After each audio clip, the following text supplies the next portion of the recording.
So there is like an increasing amount of violence happening across the world, frankly. Not just in America. We see in Canada there's been violence against trans people. In the UK there's been violence toward trans people.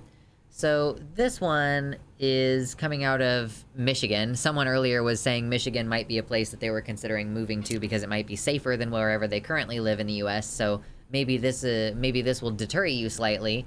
But a transgender man has been hospitalized after being shot with a pellet gun while shopping for groceries. So a trans man was shot 5 times with a pellet gun. He said enough is enough following the attack, and says that the attack left him absolutely traumatized. He's autistic, has multiple sclerosis, is a full-time wheelchair user. He alleges he was shot 5 times at around midnight in Pontiac, Michigan. He was going to the store for groceries in his electric wheelchair. He recalls how someone from a, quote, small beige 4-door car opened fire on him, shooting metal bullets from a pellet gun 5 times, hitting him once in each leg, twice in his side, and once in his wrist.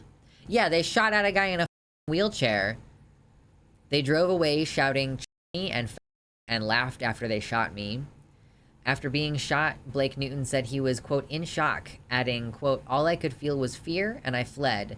I felt like there was a spotlight on me, and I needed to get off the sidewalk and onto my street.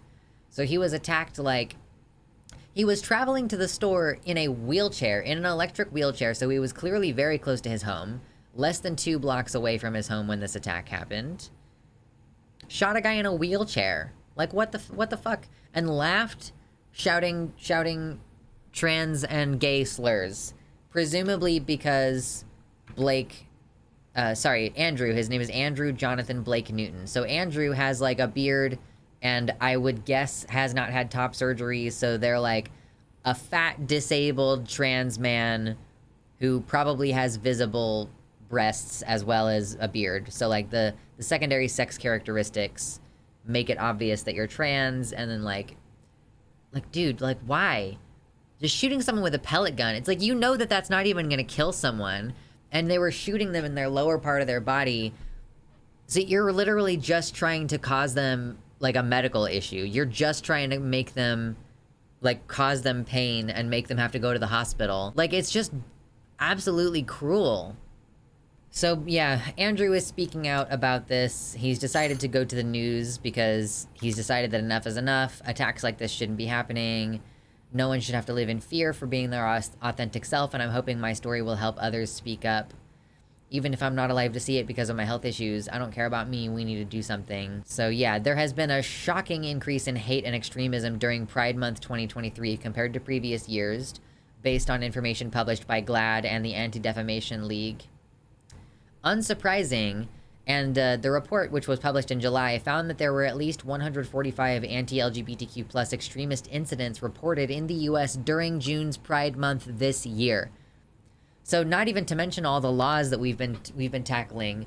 There have been, like, so many news articles that we've covered, so many bills about all the different, like, restrictions on our civil rights that have been attempted across the country, and now we have 145 anti-queer extremist incidents during June's Pride Month this year in the United States, which is crazy. So just to reiterate, like, support the Rainbow Passage. Go to rainbowpassage.org. If you haven't already checked them out, it's really important to volunteer and donate money if you can, or like provide a place for someone to stay. Provide a place for someone to stay. If you are queer yourself, obviously, you know, get out. You can contact the Rainbow Passage to try to get assistance. But like, I'm saying, you know, if you're a person who's in a position to help, contact someone like the Rainbow Passage so that you can contribute to helping people get out of places where they're going to be shot at by a pellet gun with metal bullets. Like a full-time wheelchair user with multiple sclerosis, a fat, disabled trans man, a white trans man. That's another thing that I've pointed out. Like, I think we talked about another incident quite recently where a trans man was attacked, but typically we think of anti-trans physical violence crimes happening against transgender women of color, right? Although, obviously, rape and sexual assault happen to trans men pretty often, but generally we think of these random acts of violence being things that happen to transgender women more often. But no, like it's happening more to the kind of people that we don't think of as being easily victimized. Although obviously someone being fat and disabled makes them a target, compounding on top of them being trans. So them being white is not a barrier that protects them in any way. It just isn't the type of person you think of when you think of anti-trans violence, right?